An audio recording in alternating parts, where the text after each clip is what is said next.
Today we're counting down our picks for the top 10 anime characters reborn as powerful beings.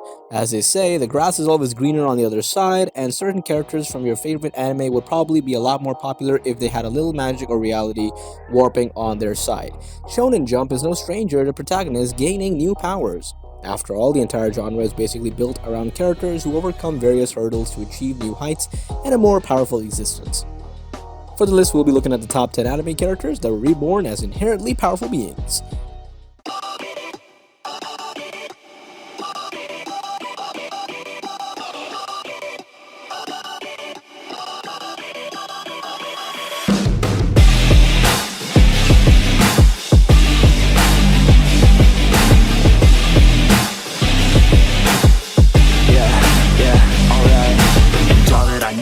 Taking it slow, it's something I don't. I jump and I hope, I grab on the rope, I climb and I go, I find something more, I wish you could know. Number 10. Hyakuren no Haou to Seiyaku no Valkyria. I didn't have any high expectations, I just wanted to watch something that may be funny with possibly a little action. Yuto Suo is a boy from modern times who accidentally ended up in the warring world of Yggdrasil. In a world where various clans fight for supremacy and survival of the fittest rules supreme, Yuto managed to use his supremacy and survival of the fittest rules supreme. Yuto managed to use his modern knowledge as a weapon, and at the age of 16, managed to become a patriarch with a force of thousands. Welcome to an exhilarating battle fantasy chronicle about a young man who became a king in a parallel world and the beautiful chronicle. Yep, it's a beautiful chronicle itself, and the battle maidens who swear absolute fealty to him. This anime is pretty good, to be honest. Number 9. Didn't I say to make abilities average in the next life? I'm reading the manga and enjoying it, so I was excited when I saw that they were making it into an anime. Kurihara Misato was a little more capable than other high school girls, and as a result, she was always alone and couldn't live her life the way she wanted. When she was reincarnated in another world after a tragic accident, she wanted a chance to make normal friends and live a normal life. So she asked God for one thing: give me abilities that are average for that world. But the abilities God gave her were not average at all. And now this girl who's been reborn in a world where magic is real struggles to find simple, ordinary happiness. Number 8. By the Grace of Gods. As a manga reader, I have to say that this is a huge disappointment as they are changing the original story. I like cute shit, but I don't like it bland or a 42-year-old flirting with an 11-year-old. Ugh, that's weird. Only 39 years into a life full of bad luck, Ryoma Tegbayashi passes away in his sleep. Taking pity on him, 3 divine beings show compassion by reincarnating him as a young boy to a magical new world. Now he spent his time researching and caring for slimes. Number 7. Demon Lord Retry. This one starts really good. I think this will be a very good and might interesting. On the night of his favorite game shutdown, Akira Ono awakens in the body of his online character Demon Lord Hakuro Kunai. He's not the most confident guy ever, and he's traveling with an injured young girl. But with powerful game mechanics and abilities on his side, this gamer-turned-badass plots his course through a diverse new world filled with saints, demons, and charming companions. Dude's a freaking demon lord doing demon lord things, like planning to open a hot springs and make a bajillion dollars while collecting a harem along the way.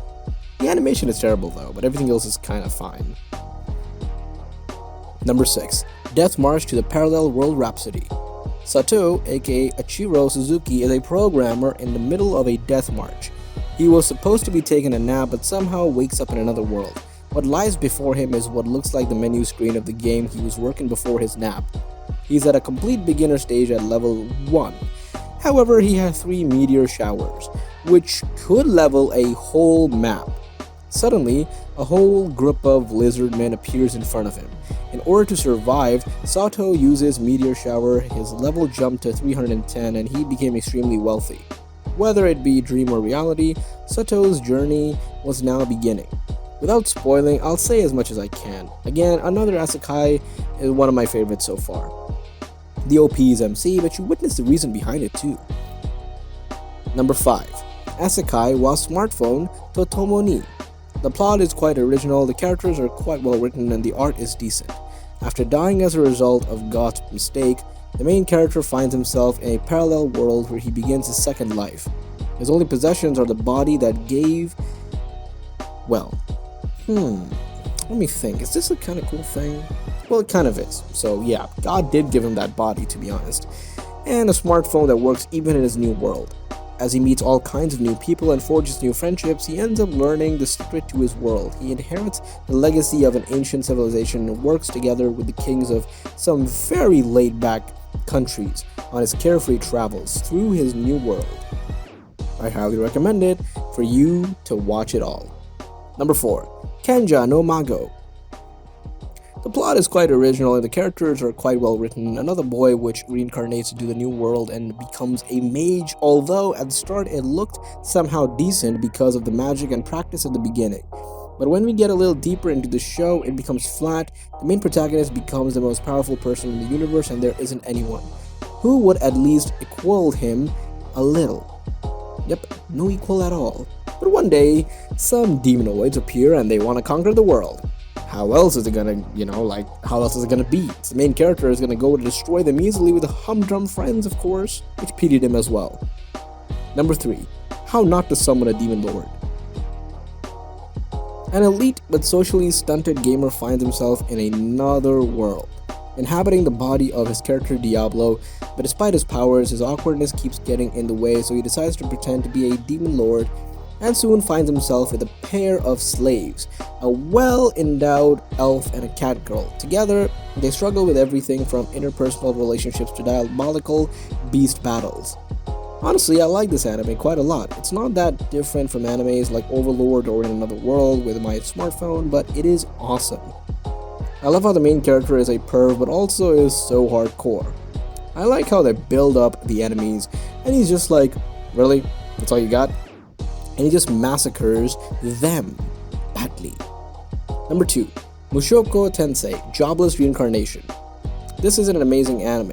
When a 34-year-old underachiever gets run over by a bus, his story doesn't end there.